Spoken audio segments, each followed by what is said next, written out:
Ta parole est une lampe à mes pieds, une lumière sur mon sentier. Psaume 119, verset 105. La méditation.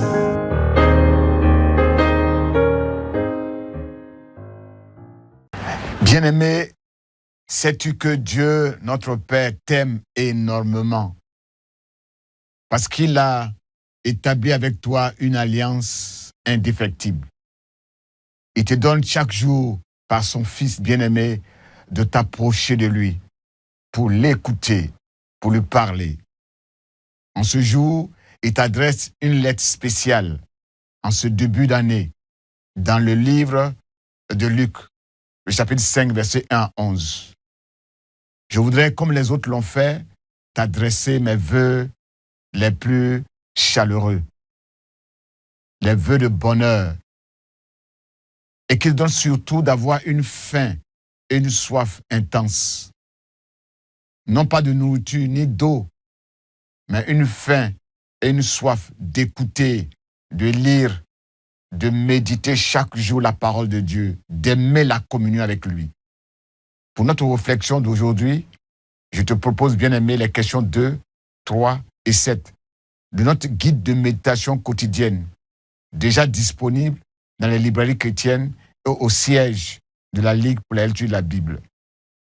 Nous allons maintenant demander à notre Dieu, par son Esprit Saint, de nous éclairer dans cette méditation. Nous prions. Notre Dieu, notre Père, nous te bénissons, nous te rendons grâce pour tous tes bienfaits. Nous te rendons grâce parce que nous avons reçu un don excellent. Nous avons reçu un cadeau excellent. Nous avons accès chaque jour à une portion de ta parole pour la méditer, pour la comprendre, pour nous rapprocher de toi. Nous te bénissons en ce début d'année pour ta fidélité sans cesse renouvelée, en nous permettant de venir devant ta face pour te parler, pour t'écouter, Seigneur. Bénis ces moments, notre Dieu, de partage, ces moments de renouvellement de notre alliance avec toi, que par ton Esprit Saint, nous puissions comprendre ce que tu attends de nous, ce que nous devons faire pour grandir, pour progresser avec toi. Merci pour tous tes bienfaits. Merci pour ta présence au milieu de nous.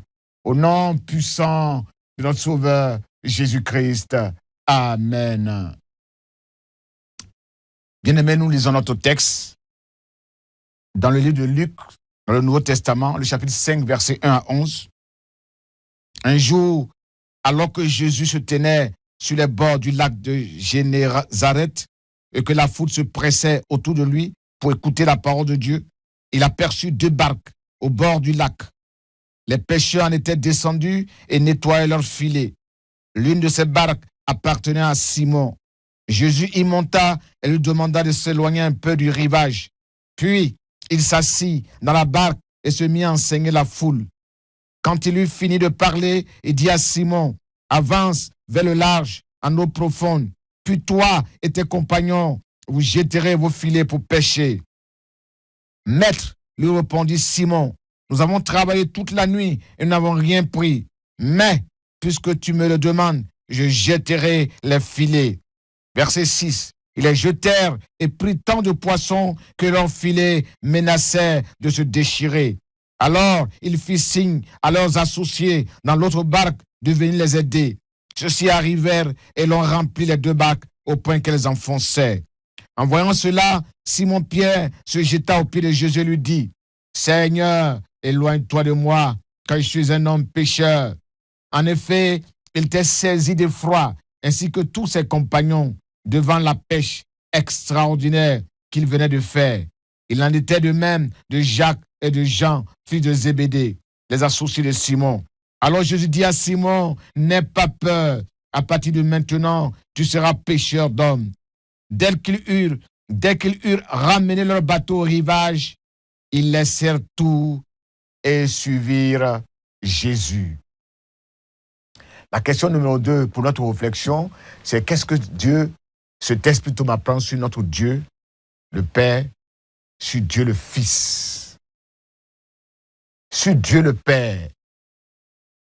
Dieu a confié à son Fils Jésus sa parole, ses secrets, afin qu'il soit transmis fidèlement aux hommes, afin qu'il soit entendu par ceux-ci, ceux qui ne le connaissent pas.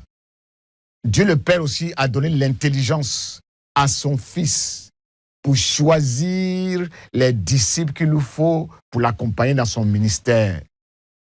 Sur Dieu le Fils, qu'est-ce que nous apprenons? Le verset 1. Dieu le Fils est un prophète dont la mission est de faire connaître le Père, son amour, sa fidélité, ses faveurs. Jésus le fait avec puissance et autorité. C'est pourquoi il attire la foule. Il veut prendre possession de leur vie.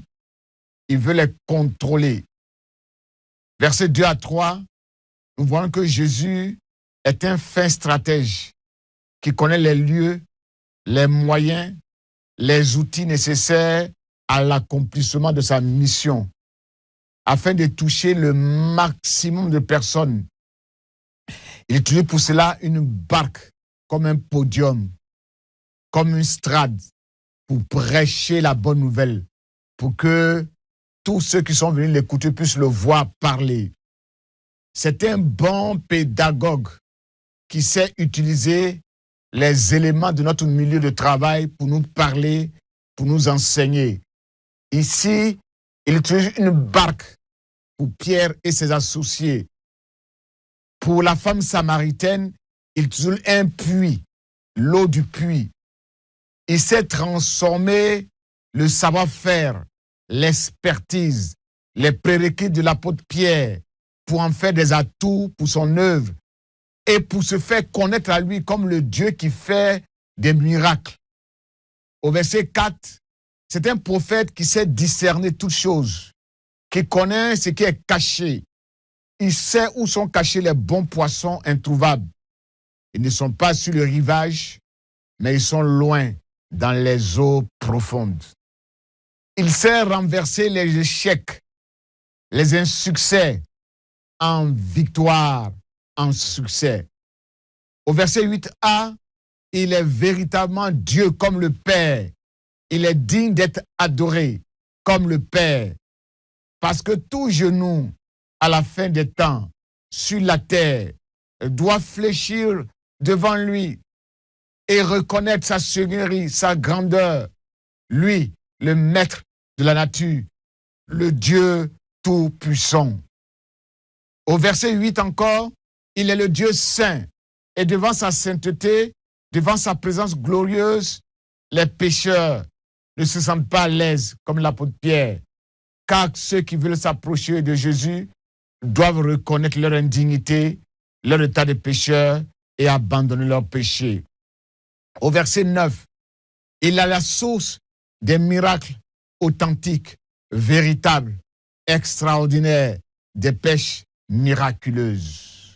Au verset 10, il est le maître qui appelle les disciples pour les former, les équiper, les qualifier, afin de les envoyer pour accomplir une seule mission, pêcher des hommes.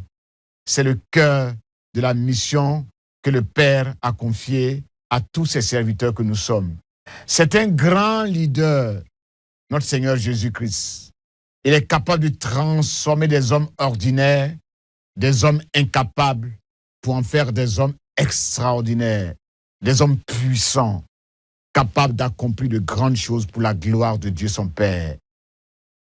La question numéro 3 va nous permettre de faire ressortir les exemples à suivre et les exemples à ne pas suivre dans ce texte que nous venons de lire. Au verset 1, Jésus connaît parfaitement sa mission. Il connaît la volonté de son Père. Il connaît le cœur de son métier. Il ne s'en détourne pas. Et le cœur de son métier, de sa mission, c'est d'annoncer la bonne nouvelle. C'est d'apporter le salut aux hommes. C'est d'accomplir la mission que le Père lui a confiée. C'est d'obéir à la parole de son Père. Il fait chaque jour la volonté de son Père qui l'a envoyé. Au verset 2 et 3, Jésus voit 2 barques qui sont sales parce qu'elles ont été utilisées toute la journée. Elles sont amarrées après la pêche. Il monte dans l'une d'elles pour réaliser sa mission. Cet acte démontre son humilité. Lui qui est né dans une table, dans une mangeoire, dans un récipient où on nourrit les animaux, il n'a pas exigé que cette barque soit nettoyée, lavée, décorée, parfumée avant de l'utiliser. Versets 4 à 6. C'est un patron honnête, notre Seigneur Jésus-Christ. Il n'a pas utilisé gratuitement la barque de Pierre, sans contrepartie, sans rémunération. Jésus a payé son service en le récompensant par une pêche miraculeuse. Il l'a rendu riche, car notre Seigneur est un Dieu tout-puissant qui est immensement riche. Versets 9 à 10, Pierre est effrayé devant ce grand miracle. Il est bouleversé. Et le bon berger, le consolateur par excellence, a su le réconforter avec des mots appropriés. Et il dit, ne crains point. Jésus, un bon maître, qui ne recrute pas ses ouvriers au hasard, comme pour une aventure. Il sait préciser la tâche de chacun. La feuille de roue de chacun lui est donnée.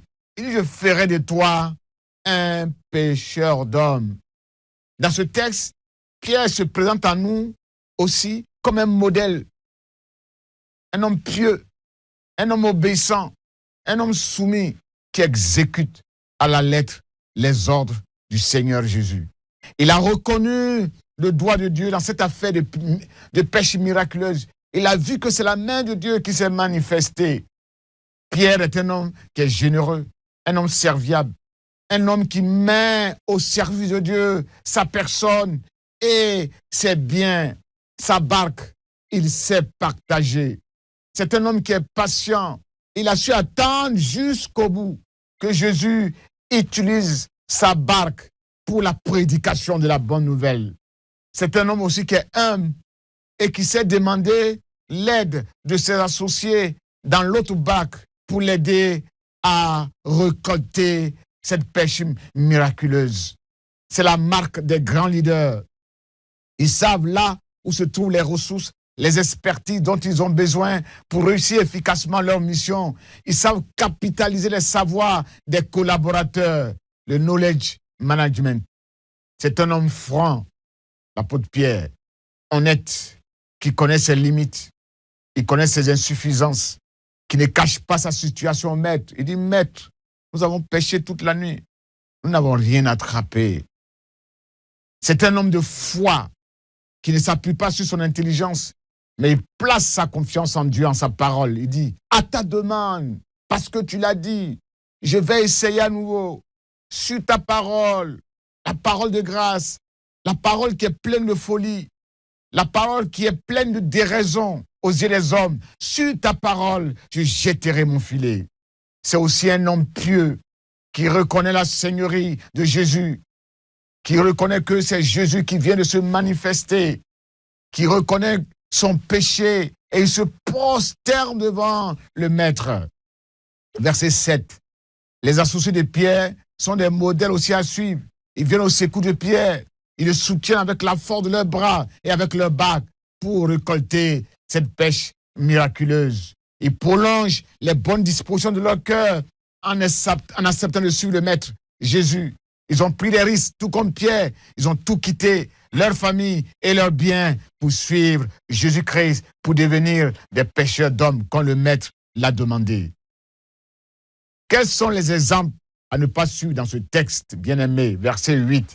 Pierre dit au Seigneur, « Retire-toi de moi, car je suis un homme pécheur. » Ceci, bien-aimé, est la réaction normale d'un bébé spirituel qui est immature. Car en réalité, Jésus n'a jamais rejeté un pécheur qui vient à lui. Si ce pécheur reconnaît l'étendue de la grâce de Jésus, si ce pécheur dit simplement, « Seigneur, viens vers moi », le Seigneur viendra vers lui. Pierre aurait pu dire, « Seigneur, je suis un pécheur, Je reconnais que je suis un pécheur. Viens à moi, sauve-moi. Et le Seigneur l'aurait aidé. Mais il n'a pas dit, Seigneur, retire-toi de moi. Bien-aimés, quelles sont les vérités spirituelles que nous pouvons tirer de ce texte?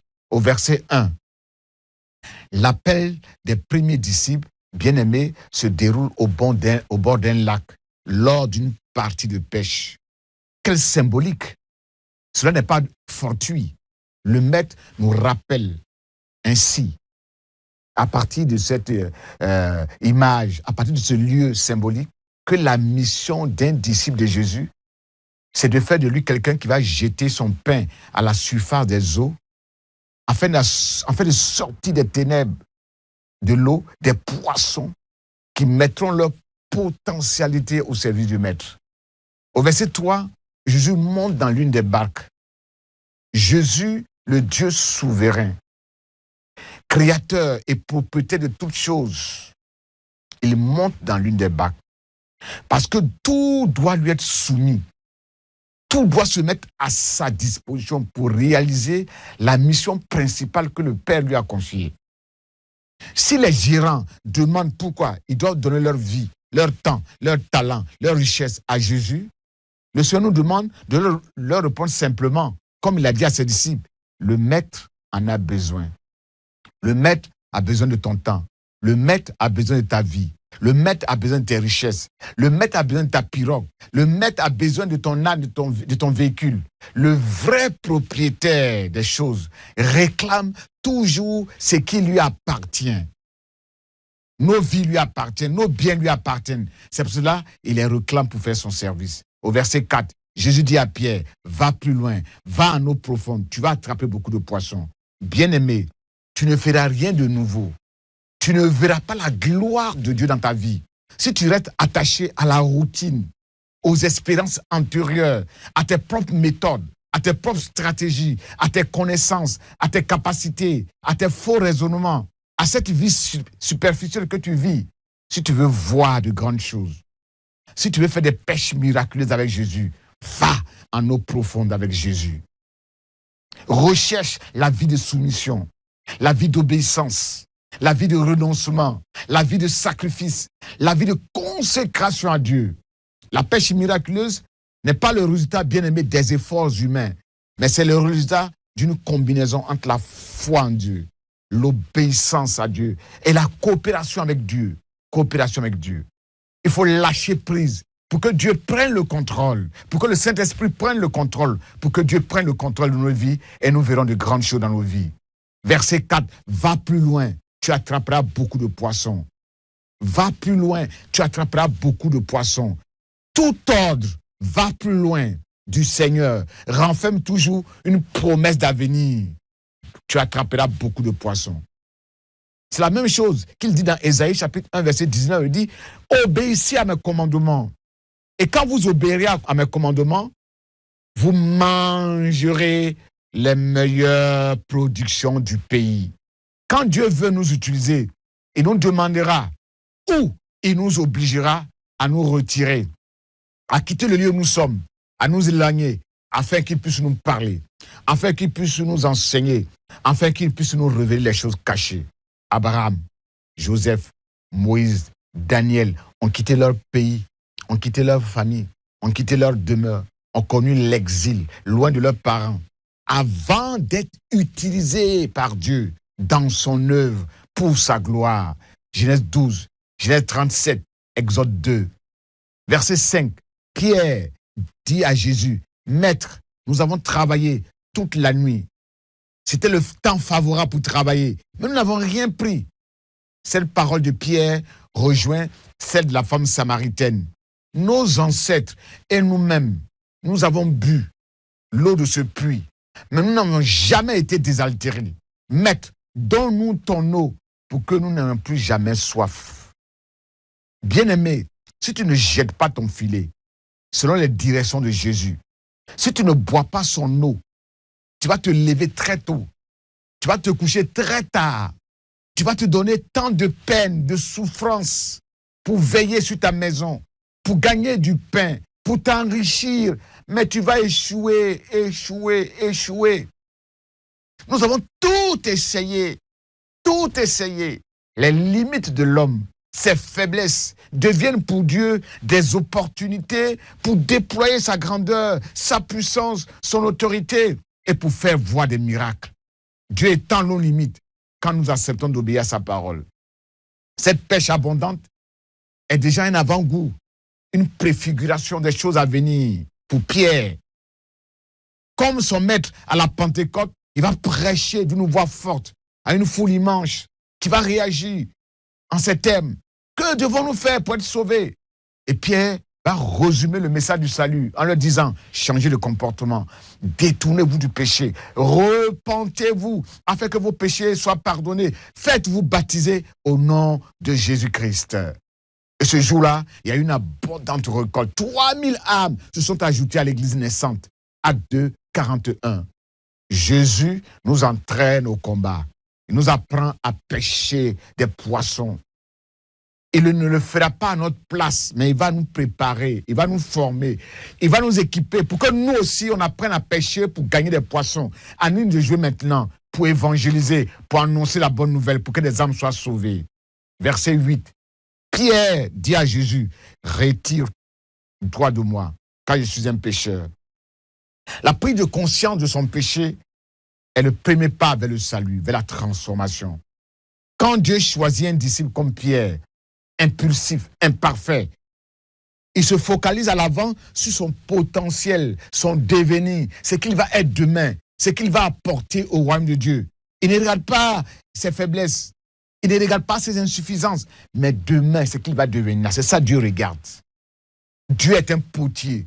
Il voit un homme qu'il peut travailler comme l'or, comme l'argile, un homme qu'il peut modeler, transformer, des pêcheurs de poissons. Il va faire en sorte qu'il devienne un pêcheur d'hommes pour remplir son royaume de disciples, d'enfants de Dieu, de fils de Dieu. Quand il veut nous préparer pour son œuvre, il nous dépouille de nous-mêmes, il nous dépouille de nos forces, il nous dépouille de nos capacités, il nous dépouille de nos certitudes, de nos atouts, afin qu'on lui soit entièrement soumis, consacré, obéissant. Son but n'est pas de nous détruire, de briser notre esprit, mais de briser notre volonté pour nous amener à une position de plénitude, de maturité, d'utilité maximale. Le sérieux dans notre engagement professionnel, bien-aimé, nous prépare à un appel divin, à un ministère glorieux. Pierre était un pêcheur. Il travaillait certainement bien. Il faisait bien son travail. Et Dieu, aujourd'hui, a fait de lui un pêcheur d'âmes. Le roi David aussi s'est retrouvé dans la cour royale au service du roi Saül, car il savait tout faire à la perfection. C'était un bon berger des brebis, c'était un bon joueur de lyre, un bon musicien, et il s'est retrouvé dans la cour royale. Bien-aimés, si nous travaillons bien dans la société, si nous sommes compétents, si nous aimons travailler, le maître va nous appeler à son service. Que dirons-nous en conclusion, bien-aimés? Le verset 11. Ils ont tout quitté pour suivre le maître. Quand on rencontre vraiment Jésus, quand on le reçoit dans notre cœur, on est prêt à se sacrifier. On est prêt à tout abandonner pour le suivre. On est prêt à se mettre à son service. Notre vie à son service. Nos biens à son service. Nos talents à son service. Notre temps à son service, nos familles à son service, nos maisons à son service. Moi et ma maison, nous servirons l'Éternel. Amen. Nous te bénissons, notre Dieu, notre Père, parce qu'il a plu de venir nous appeler à ton service. Nous sommes des pécheurs, des voleurs, des menteurs. Nous sommes des gens indignes, des gens inutilisables. Mais il t'a plu de venir nous chercher, tels que nous sommes, avec nos imperfections. Tu es venu pour que nos vies, nos maisons, nos biens soient à ton service. Quelle grâce! Comme Pierre, donne-nous de ne pas garder nos biens, de ne pas garder nos barques, mais de les mettre à ton service, nos richesses à ton service, notre temps à ton service.